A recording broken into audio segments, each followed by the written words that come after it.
स्वागत है दोस्तों आप सभी का हमारी YouTube चैनल जीएस अड्डा में।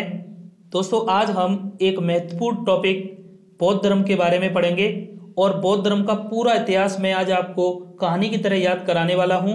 अगर आपने इस वीडियो को पूरा देख लिया तो और आगे शायद ही आपको कभी बौद्ध धर्म से संबंधित वीडियो देखने की जरूरत पड़ेगी। इस वीडियो में बहुत सारे फैक्ट्स को हम ट्रिक के माध्यम से समझेंगे। बहुत ही अच्छी ट्रिक मैं आज आपके लिए लेकर आया हूं और अंत में टेस्ट के माध्यम से सभी प्रश्नों को देखेंगे जो प्रीवियस ईयर में इस टॉपिक से पूछे गए हैं। तो चलिए शुरू करते हैं दोस्तों। तो सबसे पहले बौद्ध धर्म के बारे में जानते हैं कि इसकी स्थापना किसने की थी। तो बौद्ध धर्म के संस्थापक कौन थे? तो ज़्यादातर सभी लोगों को पता होगा कि बौद्ध धर्म के संस्थापक थे गौतम बुद्ध। गौतम बुद्ध के बारे में अगर हम बात करें तो गौतम बुद्ध का जो जन्म हुआ था वह हुआ था 563 ईसा पूर्व में लुम्बिनी कपिलवस्तु में। तो लुम्बिनी कपिलवस्तु वर्तमान में नेपाल में स्थित है। तो यह प्रश्न पूछा गया है कि गौतम बुद्ध का जन्म कहाँ हुआ था। इनके बचपन का नाम जो था वह था सिद्धार्थ। तो राजा सिद्धार्थ बचपन का नाम था और इनके पिता का नाम था शुद्धोधन। शुद्धोधन जो थे वह शाक्यगढ़ के प्रधान थे। कभी पूछा जाए कि राजा शुद्धोधन किस वंश से संबंधित थे तो शाक्य वंश से संबंधित थे। इनकी माता का नाम था महामाया और महामाया जो थी वह कोलीय वंश की राजकुमारी थी। तो महामाया का संबंध किससे है? कोलीय वंश से। ठीक है। जब गौतम बुद्ध का जन्म हुआ था तो जन्म के 7वें दिन ही इनकी माता महामाया की मृत्यु हो जाती है। तो इनकी मृत्यु के बाद में इनका जो लालन पालन किया था वह इनकी सौतेली माता प्रजापति गौतमी ने किया था। तो यह प्रश्न भी आपको अच्छे से ध्यान में रखना है कि गौतम बुद्ध का लालन पालन किसने किया था। तो इनकी सौतेली माता, इनकी मौसी थी ये प्रजापति गौतमी, इन्होंने किया था। ये राजा शुद्धोधन की दूसरी पत्नी थी और महामाया के चाचा की लड़की थी। तो गौतम बुद्ध की जो माँ थी महामाया, उनके ही चाचा की लड़की थी प्रजापति गौतमी। इन्होंने गौतम बुद्ध का लालन पालन किया था। बचपन से ही गौतम बुद्ध का मन आध्यात्मिकता की ओर था। देखिए जब गौतम बुद्ध का जब जन्म हुआ था तब एक ऋषि थे, ऋषि कौंडिन्य, उनका नाम मैंने आगे दिया है वीडियो में। ऋषि कौंडिन्य ने भविष्यवाणी की थी कि यह लड़का या तो एक सम्राट बनेगा यानी एक चक्रवर्ती राजा बनेगा या ये बहुत बड़ा सन्यासी बनेगा। तो तब से इनके पिता शुद्धोधन के दिमाग में यह बात बैठ गई थी कि मुझे अपने पुत्र को कोई भी दुख जो है दिखाने नहीं है जिससे कि इसके मन में वैराग की भावना आए और सन्यास की तरफ जो है इसका रुख जो है सन्यास की तरफ हो। इसलिए राजा शुद्धोधन ने गौतम बुद्ध के लिए सारी फैसिलिटी, सारी सुख सुविधाएं अपने दरबार में कर रखी थी और राजा सिद्धार्थ को शुद्धोधन दरबार से बाहर नहीं जाने देते थे। इसीलिए राजा शुद्धोधन ने सिद्धार्थ का विवाह कम उम्र में कर दिया था।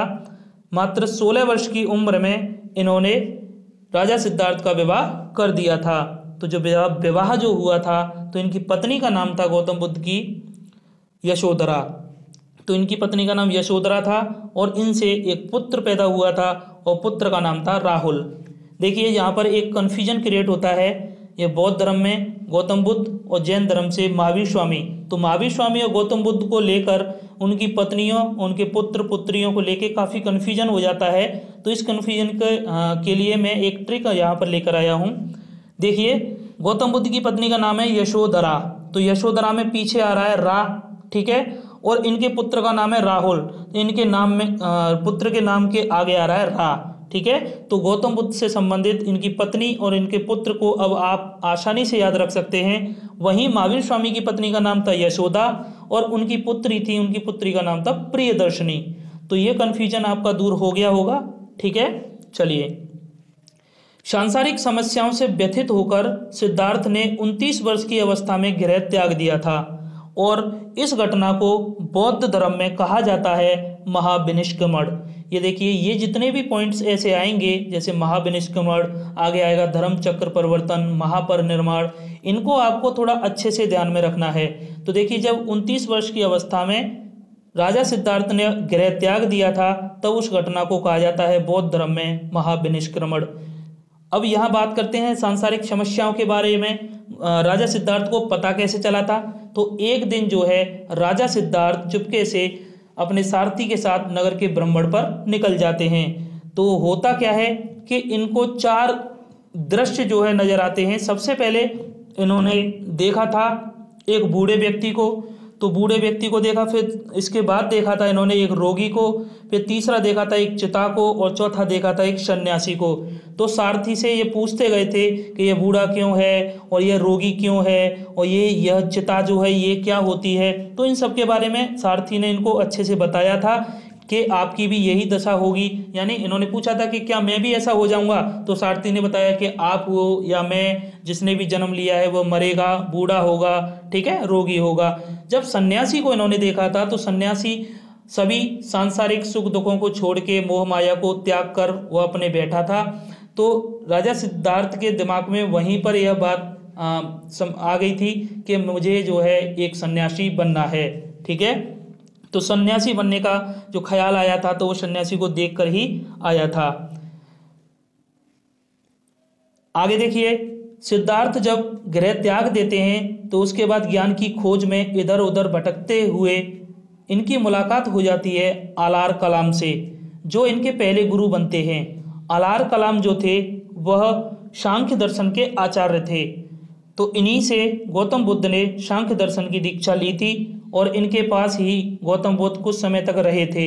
जिसके बाद आलार कलाम को छोड़कर गौतम बुद्ध जी जब चले जाते हैं तो कठोर तपस्या करते हैं, और कठोर तपस्या करने के बाद में इन्हें ज्ञान की प्राप्ति होती है। तो ज्ञान की प्राप्ति से संबंधित प्रश्न जो है काफ़ी पूछे जाते हैं और बहुत सारे पॉइंट्स हैं, तो आइए देख लेते हैं। तो देखिए, 35 वर्ष की आयु में इन्हें ज्ञान प्राप्त हुआ था, और इन्हें ज्ञान कहाँ प्राप्त हुआ था? तो बोध गया के निकट प्राप्त हुआ था, जो आज वर्तमान में जो गया बिहार में है, ठीक है। और बैसाख पूर्णिमा की रात थी और निरंजना नदी के किनारे इन्हें ज्ञान प्राप्त हुआ था, जिसका अभी वर्तमान में जो नाम है वह है फाल्गु नदी, ठीक है। दोनों नाम आपको याद रखने हैं, निरंजना नदी या फाल्गु नदी। और पीपल के वृक्ष के नीचे इन्हें ज्ञान की प्राप्ति हुई थी, जैसा कि आप देख सकते हैं। इस वृक्ष को फिर नाम दे दिया गया है आगे बोधि वृक्ष, ठीक है। तो बोधि वृक्ष ऑप्शन में आ जाए या पीपल वृक्ष, दोनों ही सही होंगे। और इस घटना को बौद्ध धर्म में कहा गया है संबोधि, ठीक है। तो यह भी आपको याद रखना है। गृह त्याग को क्या बोला गया था? महाविनिष्क्रमण, और ज्ञान प्राप्ति को बोला गया है संबोधि। जब उन्होंने ज्ञान प्राप्त कर लिया था, इसके बाद ये बुद्ध कहे जाने लगे थे, ठीक है। इससे पहले इनका नाम सिद्धार्थ था, सिद्धार्थ गौतम, और ज्ञान प्राप्त होने के बाद ये बुद्ध कहलाए थे। तो अब इनका नाम हो गया था गौतम बुद्ध। इसके बाद जब ज्ञान प्राप्त हो जाता है तो इन्होंने प्रथम उपदेश दिया था, यानी अपना जो ज्ञान अर्जित जो किया था उसके बाद इन्होंने अपने ज्ञान को लोगों में बांटा था। तो पहला उपदेश दिया था इन्होंने सारनाथ में। सारनाथ का पुराना नाम था ऋषिपत्तनम, दोनों में से कोई भी ऑप्शन में आ सकता है। पाली भाषा में इन्होंने पहला उपदेश दिया था 5 पंडितों को। देखिए यहाँ पर पाली भाषा में 5 पंडितों को इन्होंने प्रथम उपदेश दिया था। इन्होंने ये जो उपदेश दिया था, इस घटना को बौद्ध ग्रंथों में कहा जाता है धर्म चक्र प्रवर्तन। अब तक आपने 2 घटना पीछे देख ली हैं, पहला गृह त्याग की महाविनिष्क्रमण, दूसरी ज्ञान प्राप्ति संबोधि, तीसरी प्रथम उपदेश धर्म चक्र प्रवर्तन, ठीक है। और सर्वाधिक जो उपदेश दिए थे इन्होंने, वह दिए थे कौशल देश की राजधानी श्रावस्ती में। तो श्रावस्ती में सबसे ज़्यादा उपदेश दिए थे, ठीक है। और इनसे जुड़ा हुआ एक महत्वपूर्ण प्रश्न आपको याद रखना है, देखिए मैंने हाईलाइट किया है। गौतम बुद्ध को एशिया का ज्योतिपुंज यानी लाइट ऑफ एशिया कहा जाता है। कभी आपसे पूछा जाए परीक्षा में एशिया का ज्योतिपुंज किसे कहा जाता है, तो गौतम बुद्ध को कहा जाता है। चलिए आगे चलते हैं दोस्तों। बौद्ध धर्म के अनुयायी राजा, देखिए यहाँ से भी प्रश्न पूछे जाते रहे हैं कि बौद्ध धर्म को कौन कौन से राजाओं ने स्वीकार किया था, कौन कौन से राजा अनुयायी बने थे। इसके लिए देखिए मैं ट्रिक लेकर आया हूँ आपके लिए। तो ट्रिक बहुत ही आसान है, BA एंड KG। BA यानी बैचलर ऑफ आर्ट होता है, एंड KG तो आप जानते ही हैं, ठीक है। तो ये जितने भी कैपिटल लेटर हैं इसमें, उससे ही हमारी ट्रिक है। तो देखिए B से है बिंबिसार, A से है अजातशत्रु, A से है अशोक, K से है कनिष्क और जी से है गोपाल। इसके अलावा उदयन वगैरह भी थे, ठीक है। तो मुख्य तौर पे इनके नाम आप याद रख सकते हैं। तो बिंबिसार और अजातशत्रु जो थे वह हर्यक वंश से संबंधित थे, और अशोक मौर्य वंश से संबंधित थे, और कनिष्क कुषाण वंश से संबंधित थे, और गोपाल पाल वंश से संबंधित थे, ठीक है। तो बौद्ध धर्म के ये अनुयायी राजा आप याद रख सकते हैं BA एंड KG से। और महात्मा बुद्ध के 2 शूद्र अनुयायी थे, इनको भी आपको ध्यान में रखना है। उनके नाम थे तपस एवं मल्लक। तो महात्मा बुद्ध के 2 शूद्र अनुयायी तपस एवं मल्लक। चलिए, बौद्ध धर्म के 2 प्रमुख संप्रदाय थे। बौद्ध धर्म 2 भागों में बट गया था आगे चल के। 2 संप्रदायों में पहला था महायान, दूसरा था हीनयान। तो महायान को हम देखते हैं और हीनयान को, इनसे जुड़ी हुई कुछ महत्वपूर्ण बातों पर चर्चा करते हैं। तो महायान जो था दोस्तों, बुद्ध को ईश्वर मानते थे महायान वाले लोग, और हीनयान वाले लोग जो थे वह बुद्ध को महापुरुष मानते थे। और महायान शाखा वाले जो लोग थे उनकी प्रारंभिक भाषा थी संस्कृत, और हीनयान वाले थे उनकी प्रारंभिक भाषा थी पाली। दोनों गौतम बुद्ध के ही अनुयायी थे, बौद्ध धर्म के ही पार्ट थे ये, ठीक है। लेकिन थोड़ा बहुत अंतर इनमें देखने के लिए मिलता है।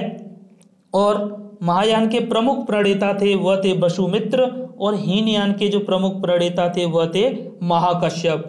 तो ये सभी बातें महायान और हीनयान से आप याद रख सकते हैं। देखिए, महायान की ही शाखा थी जो कि अपने चाइना तिब्बत और इस वाले क्षेत्र में फैली थी, पूर्वोत्तर वाले क्षेत्र में। और हीनयान वाली शाखा दक्षिण पूर्वी क्षेत्रों में, कंबोडिया, मलेशिया, इन क्षेत्रों में फैली थी, ठीक है।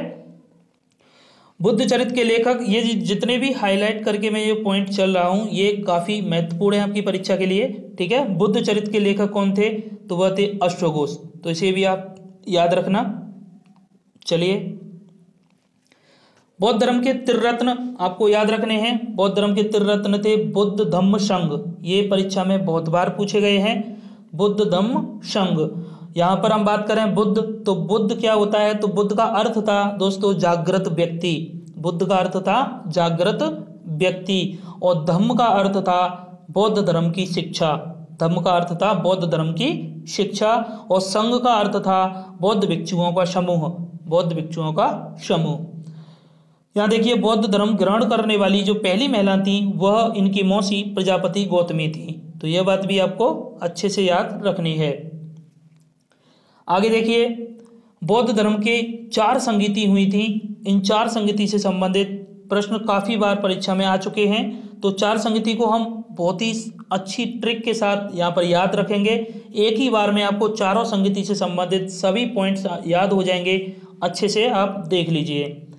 देखिए, राजा महाशत्रु है, वैश्या सबका काल है, पुत्र मोगली के शोक में कुंवर जी कंगाल है। तो देखिए, 4 से 6 बार आप इसको बोलिए, आपको चारों बौद्ध संगीति अच्छे से याद हो जाएंगी। राजा महाशत्रु है, वैश्या सबका काल है, पुत्र मोगली के शोक में कुंवर जी कंगाल है। तो देखिए, यहाँ पर हम इसकी व्याख्या करते हैं। तो पहली जो बौद्ध संगीति हुई थी वह हुई थी 483 BC में, और यह इसको किस जगह पर हुई थी? तो राजगृह में हुई थी। तो यहाँ देखिए, राजा महाशत्रु है, तो इसमें सबसे पहले आ रहा राजा, तो राजा से हो गया राजगृह, ठीक है। और इसकी अध्यक्षता जो की थी वह की थी महाकश्यप ने। तो राजा महाशत्रु में देखिए सबसे पहले पहली कड़ी है ये, तो महा से हो गया महाकश्यप, ठीक है। और यह शासनकाल था अजातशत्रु का। तो अजातशत्रु के शासनकाल में हुई थी। तो यहाँ देखिए, राजा महाशत्रु है, तो शत्रु से हो गया अजातशत्रु। देखिए, 4 ही कड़ियाँ इसमें दी हैं, राजा महाशत्रु है, वैश्या सबका काल है, और 4 ही बौद्ध संगीति हैं, ठीक है। दूसरी वाली जो बौद्ध संगीति हुई थी वह हुई थी 383 BC में। इसके 100 साल बाद देखिए, 483, 383। तो दूसरी वाली हुई थी कहाँ पर हुई थी? तो देखिए, वैश्या सबका काल है, तो वैश्या से हो गया वैशाली, ठीक है। और सबका से हो गया, इसके जो अध्यक्ष थे शबकामीर, ठीक है। और काल से हो गया, जो शासन काल किसका था? वह था कालाशोक का। काल से हो गया कालाशोक, ठीक है। और तृतीय बौद्ध संगीति की बात करें तो यह 255 BC में हुई थी। और तीसरी बौद्ध संगीति कहाँ पर हुई थी? तो देखिए, पुत्र मोगली के शोक में। तो पुत्र से हो गया पाटिल पुत्र, तो पाटिल पुत्र में हुई थी तीसरी बौद्ध संगीति। मोगली के शोक में। तो मोगली से देखिए मोगली पुतत्तिस, कौन थे इसके अध्यक्ष? मोगली पुतत्तिस। तो और इसका शासनकाल किसका था? तो मोगली के शोक में, शोक में मतलब अशोक, ठीक है। तो अशोक के शासनकाल में तीसरी बौद्ध संगति हुई थी। चौथी की अगर बात करें तो यह फर्स्ट एडी में हुई थी, ठीक है। तो कहाँ पर हुई थी? तो देखिए कुंवरजी कंगाल है, तो कुंवर से हो गया कुंडलवन, ठीक है, कुंडलवन, और जी से हो गया वसुमित्र जी, और कंगाल यानी किसका शासन था? तो कनिष्क का शासन था, ठीक है। तो चारों बौद्ध संगति मुझे आशा है आपको याद हो गई होंगी। वीडियो अच्छी लग रही हो तो प्लीज़ दोस्तों लाइक कर दीजिए, और अगर आप हमें सपोर्ट करना चाहते हैं तो चैनल को सब्सक्राइब कर सकते हैं, ठीक है। चलिए देखिए आगे, बौद्ध धर्म गौतम बुद्ध की जो मृत्यु हुई थी, तो मृत्यु से संबंधित प्रश्न आपको अच्छे से देखने हैं। तो देखिए 80 वर्ष की अवस्था थी जब गौतम बुद्ध जी की मृत्यु हुई थी। 483 ईसा पूर्व में हुई थी। जन्म जो हुआ था वो 563 में हुआ था, तो उस हिसाब से आप हिसाब लगा सकते हैं। तो 80 वर्ष की अवस्था थी जब इनकी मृत्यु हुई थी। कुशीनगर में इनकी मृत्यु हुई थी। कहा जाता है कि इनका एक शिष्य था पावापुरी में, उसका नाम था चंद लोहार। चंद लोहार के यहाँ पर ये अंतिम समय में गए थे, तो वहाँ पर उसने इनको सूअर का मांस खिला दिया था, जिस वजह से गौतम बुद्ध जी को डायरिया हो जाता है। फिर वो वहाँ से चले जाते हैं कुशीनगर। कुशीनगर में एक अंतिम व्यक्ति था सुबद्ध, जिसे शिक्षा दी थी। यही बोला जाता है कि अंतिम व्यक्ति जो गौतम बुद्ध के द्वारा शिक्षित किया गया था, दीक्षा उसे दी गई थी, तो उसका नाम था सुबद्ध। तो सुबद्ध को दी थी, उसके बाद इनकी मृत्यु हो जाती है, ठीक है। तो मृत्यु की जो घटना है बौद्ध धर्म में उसे कहा जाता है महापरिनिर्वाण, ठीक है। तो गौतम बुद्ध जी की मृत्यु की घटना को कहा जाता है महापरिनिर्वाण, ठीक है। तो चारों घटना आपने देख ली होंगी। सबसे पहली महाविनिष्क्रमण गृह त्याग की घटना, ज्ञान प्राप्ति की घटना थी संबोधि, और तीसरी जो प्रथम उपदेश दिया था धर्मचक्र प्रवर्तन, और शरीर त्याग की घटना जो है महापरिनिर्वाण, ठीक है। गौतम बुद्ध के निधन के पश्चात बुद्ध की अस्थि अवशेषों को भारत के 8 जगहों पर स्थापित कर स्तूपों का निर्माण करवाया गया। इनमें सबसे प्रमुख है सांची का स्तूप। तो जब गौतम बुद्ध जी का निधन हो जाता है, उसके बाद इनके अस्थि अवशेषों को 8 जगहों पर स्थापित किया गया था, और वहां पर स्तूपों का निर्माण कराया गया, ठीक है। और इनमें सबसे प्रमुख है सांची का स्तूप, जिसका निर्माण किया था अशोक ने। देख सकते हैं आप, देखिए ये है सांची का स्तूप। चलिए, गौतम बुद्ध के जीवन से संबंधित कुछ प्रतीक चिन्ह आपको याद रखने हैं। तो कमल जो प्रतीक चिन्ह था गौतम बुद्ध जी से संबंधित, तो यह था जन्म का प्रतीक। जब जन्म हुआ था गौतम बुद्ध जी का, तो उसका प्रतीक था कमल। और हाथी था गर्भ में आने का प्रतीक, ठीक है। और सांड था यौवन का प्रतीक, यानी सांड जैसा यौवन, युवावस्था जब आई थी तो याद रख सकते हैं सांड जैसा यौवन, ठीक है। जन्म का था कमल, यानी दरबार में क्या हुआ था, जन्म जब हुआ था कमल खिला था, इस तरीके से आप याद रख सकते हैं, ठीक है। और घोड़ा जो था वह था गृह त्याग, जो महाविनिष्क्रमण की जो घटना थी उसका प्रतीक है घोड़ा। तो घोड़ा की प्रवृत्ति क्या होती है? दौड़ने की होती है, भागने की होती है, ठीक है। तो ये घर से भाग गए थे, तो उसका प्रतीक क्या है? घोड़ा है। शेर जो था, शेर प्रतीक है विकास एवं समृद्धि का, यानी शेर जैसा विकास, शेर जैसी समृद्धि, ठीक है, थी इनकी, इस तरीके से याद रखना। और चक्र है प्रथम उपदेश का, क्योंकि प्रथम उपदेश की घटना को कहा गया है धर्म चक्र प्रवर्तन, ठीक है। तो उससे आप याद रख सकते हैं। बोधि वृक्ष जो प्रतीक चिन्ह है वह है ज्ञान प्राप्ति का, क्योंकि जब ज्ञान प्राप्त हुआ था तो वह पीपल के वृक्ष के नीचे हुआ था, और उस वृक्ष का नाम बदल के रख दिया गया बोधि वृक्ष, ठीक है। और स्तूप और पद चिन्ह जो प्रतीक है वह है इनकी मृत्यु या निर्वाण के, ठीक है। तो ये सभी प्रतीक चिन्ह आपको ध्यान में रखने हैं। चलिए आगे देखते हैं। गौतम बुद्ध के घोड़े का नाम, यहां देखिए, ये याद रखिए, गौतम बुद्ध के घोड़े का नाम क्या था? कंथक था, ठीक है। क्या था? कंथक। तो यह प्रश्न जो है परीक्षा में आ चुका है, गौतम बुद्ध के घोड़े का नाम क्या था? कंथक था। चलिए, बौद्ध धर्म से संबंधित कुछ और महत्वपूर्ण तथ्यों पर यहां पर बात करते हैं दोस्तों। बौद्ध धर्म के त्रिपिटक जो कि याद रखने हैं आपको, बौद्ध धर्म के त्रिपिटक का अर्थ है गौतम बुद्ध की जो शिक्षाएं थी उनका संकलन किया गया था।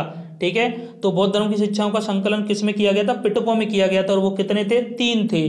तो 3 पिटकों में देखिए, पहला था विनय पिटक, जिसे उपाली ने जो रचा था, मतलब संकलन किया था। सुत्त पिटक का संकलन किया था आनंद ने। और अभिधम्म पिटक का किया था मोगली पुत्र ने। ये तीनों जो थे वह गौतम बुद्ध के शिष्य थे, और सबसे प्रिय शिष्यों में उपाली आनंद का नाम आता है। ठीक है, तो विनय पिटक, सुत्त पिटक, अभिधम्म पिटक, ये 3 पिटक थे। तीनों पिटकों को आप देख सकते हैं किन्होंने इनका संकलन किया था। तो उपाली ने विनय पिटक का, सुत्त पिटक का आनंद ने, अभिधम्म पिटक का मोगली पुत्र ने। ठीक है, ये वो वही है मोगली पुतत्तिस हम कह सकते हैं। गौतम बुद्ध द्वारा भिक्षुणी संघ की स्थापना, देखिए भिक्षुणी संघ की स्थापना की थी गौतम बुद्ध ने। यह उपाली और आनंद के कहने पर ही की गई थी, क्योंकि आप सभी लोगों को पता होगा उत्तर वैदिक काल की अगर हम बात करें तो महिलाओं को किसी भी धार्मिक क्रियाकलापों में भाग लेने का अधिकार नहीं था। तो बौद्ध धर्म में महिलाओं के लिए गौतम बुद्ध ने भिक्षुणी संघ की स्थापना की थी वैशाली के अंदर। और इस संघ की पहली जो सदस्य बनी थी वह प्रजापति गौतमी ही बनी थी। ठीक है, क्योंकि प्रजापति गौतमी ने ही बौद्ध धर्म को स्वीकार किया था, वह पहली महिला थी। बौद्ध धर्म का विश्वकोश किसे कहा जाता है? तो बौद्ध धर्म का विश्वकोश कहा जाता है महाविवाद शास्त्र को। किसे कहा जाता है? महाविवाद शास्त्र को, जिसकी रचना की है वसुमित्र ने। ठीक है, जिसकी रचना किसने की है? वसुमित्र ने। गौतम बुद्ध के जन्म के समय सन्यासी बनने की भविष्यवाणी किसने की थी? तो उन ऋषि का नाम है कौंडिन्य ऋषि। ठीक है, कौंडिन्य ऋषि उनका नाम था जिन्होंने जन्म के समय सन्यासी बनने की भविष्यवाणी की थी। बौद्धों का सबसे पवित्र त्योहार, तो बौद्धों का सबसे पवित्र त्योहार है बैसाखी पूर्णिमा, क्योंकि बैसाखी पूर्णिमा की रात को ही निरंजना नदी के किनारे ज्ञान की प्राप्ति गौतम बुद्ध जी को हुई थी। आगे देखिए कुछ और बातें। जातक कथाएं, तो जातक कथाओं की अगर हम बात करें तो जातक कथाएं गौतम बुद्ध की पूर्व जन्म की कथाओं से संबंधित हैं। इसमें गौतम बुद्ध की पूर्व जन्म की कहानियां वर्णित हैं। पाली भाषा में यह रचित है और इनकी जो संख्या है जातक कथाओं की वह है 549। ठीक है, कितनी संख्या है? 549 इनकी संख्या है। बुद्ध चरित्र की बात करें तो बुद्ध चरित्र को बौद्धों की रामायण कहा जाता है। ठीक है, तो बुद्ध चरित्र को क्या कहा जाता है? बौद्धों की रामायण। धम्मपद जो है एक ग्रंथ है जिसे बौद्धों की गीता कहा जाता है। तो ये देखिए, ये फैक्चुअल क्वेश्चन है, इनको आप डायरेक्ट याद रखना। ठीक है, कभी भी कुछ भी पूछ लिया जा सकता है। रूमनदेही अभिलेख की बात करें जो कि अशोक का अभिलेख था, इससे क्या पता चलता है? इससे यह पता चलता है कि गौतम बुद्ध का जन्म लुम्बिनी में हुआ था। ठीक है, तो गौतम बुद्ध का जन्म लुम्बिनी में हुआ था, ये किससे पता चलता है? रूमनदेही अभिलेख से, जो अशोक का अभिलेख है। गौतम बुद्ध को शाक्य मुनि के नाम से भी जाना जाता है। मोस्ट इंपोर्टेंट प्रश्न है दोस्तों। देखिए, ये जितने येलो कलर में हाईलाइटेड जितने प्रश्न किए गए हैं यह सभी परीक्षा के लिए काफी महत्वपूर्ण हैं। शाक्य मुनि कहा जाता है गौतम बुद्ध को, क्योंकि इनके पिता राजा शुद्धोधन शाक्यगढ़ के प्रधान थे। ठीक है, देखिए बौद्ध धर्म से संबंधित एक ट्रिक और आपको याद रखनी है जो आपके लिए काफी महत्वपूर्ण है। यहाँ देखिए एक दोहा टाइप है। गौतम जन्मे लुम्बिनी बोध गया में ज्ञान, गौतम जन्मे लुम्बिनी बोध गया में ज्ञान, सारनाथ में उपदेश दिए कुशीनगर में प्राण। सारनाथ में उपदेश दिए कुशीनगर में प्राण। 2 से 4 बार पढ़िए, अच्छा भी लगेगा। जब इसे हम समझेंगे तो और भी अच्छा लगेगा। तो देखिए, गौतम जन्मे लुम्बिनी, यानी गौतम जन्मे लुम्बिनी से अर्थ है गौतम का जन्म कहाँ हुआ था? लुम्बिनी में, यानी जन्म कहाँ हुआ था? लुम्बिनी में। दूसरी कड़ी से देखिए, बोध गया में ज्ञान, तो यानी ज्ञान कहाँ प्राप्त हुआ था? बोध गया में। ज्ञान प्राप्त हुआ था बोध गया में। सारनाथ में उपदेश दिए, तो प्रथम उपदेश कहाँ पर दिया था? सारनाथ में। तो सारनाथ में उपदेश दिए। कुशीनगर में प्राण, तो इनका जो प्राण कहाँ पर त्यागे थे इन्होंने, शरीर कहाँ पर त्यागा था? तो कुशीनगर में इनकी मृत्यु हुई थी। ठीक है, तो अच्छे से आप ये 4 घटनाएं इस ट्रिक के माध्यम से याद रख सकते हैं। और यहाँ देखिए एक और महत्वपूर्ण प्रश्न आपके लिए कि ज्ञान प्राप्ति हुई थी बोध गया में। बोध गया में ही वहाँ पर महाबोधि मंदिर का निर्माण कराया गया है, जो कि बौद्धों की धर्मस्थली कही जाती है। ठीक है, और यह वो मंदिर है। तो इस मंदिर के दर्शन करते ही चलिए हम समाप्त करते हैं थ्योरी सेक्शन को। ठीक है, अब आते हैं अपने प्रश्नों पर जो पूछे गए हैं आज से पहले। चलिए, तो पहला प्रश्न देखिए, बौद्ध धर्म के संस्थापक कौन थे? तो बौद्ध धर्म के संस्थापक, वेरी इजी क्वेश्चन है, तो वह थे गौतम बुद्ध जी। ठीक है, गौतम बुद्ध का जन्म कब हुआ था? तो गौतम बुद्ध का जन्म हुआ था 563 ईसा पूर्व, 540, 480, 463। तो 563 ईसा पूर्व में हुआ था गौतम बुद्ध का जन्म। एशिया का ज्योतिपुंज किसे कहा जाता है? तो देखिए, एशिया का ज्योतिपुंज कहा जाता है गौतम बुद्ध जी को। ठीक है, अगर आपने वीडियो लेक्चर अच्छे से समझा है तो मुझे नहीं लगता कोई भी आपको डिफिकल्टी होगी इन प्रश्नों को करने में। अगला प्रश्न देखिए, गौतम बुद्ध की माता का क्या नाम था? तो देखिए, माता का नाम था महामाया। माता का नाम क्या था? महामाया। देखिए, इनको भी याद कराने की मैं यहाँ पर ट्रिक बता देता हूँ। महामाया और महावीर स्वामी की माता का नाम था त्रिशला। क्या नाम था? त्रिशला। ठीक है, तो देखिए कैसे आप याद रखोगे। तो महात्मा बुद्ध की माता का नाम क्या था? महामाया। तो महामाया में भी आगे महा आ रहा है, महात्मा बुद्ध में भी आगे महा आ रहा है। ठीक है, तो काफ़ी आसान हो गया होगा। तो अब सारे जो कन्फ्यूजन है वो दूर हो जाएगा। चलिए, गौतम बुद्ध को ज्ञान की प्राप्ति कहाँ हुई थी? तो बोधगया, हरिद्वार, प्रयागराज, सारनाथ। तो अभी मैंने बताया था गौतम जन्मे लुम्बिनी, बोधगया में ज्ञान। तो बोधगया में ज्ञान की प्राप्ति हुई थी। ठीक है, अगला प्रश्न देखिए, गौतम बुद्ध को किस नदी के किनारे ज्ञान प्राप्त हुआ था? तो गंगा नदी, यमुना नदी, निरंजना नदी या फाल्गु नदी। यहाँ देखिए, ये नाम भी मैंने दे दिया है, फाल्गु नदी। ठीक है, अगला प्रश्न है, गौतम बुद्ध को किस वृक्ष के नीचे ज्ञान प्राप्त हुआ था?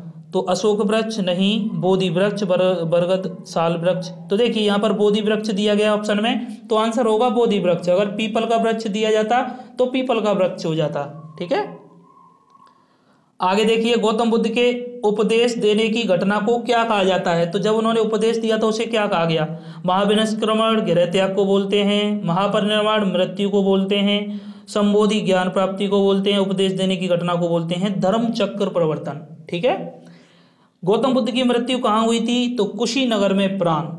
बताया था, गौतम जन्मे लुम्बिनी, बोधगया में ज्ञान, सारनाथ में उपदेश दिए, कुशीनगर में प्राण। तो कुशीनगर में इनकी मृत्यु हुई थी। अगला प्रश्न, गौतम बुद्ध ने अपना पहला उपदेश कहाँ दिया था? तो पहला उपदेश कहाँ दिया था?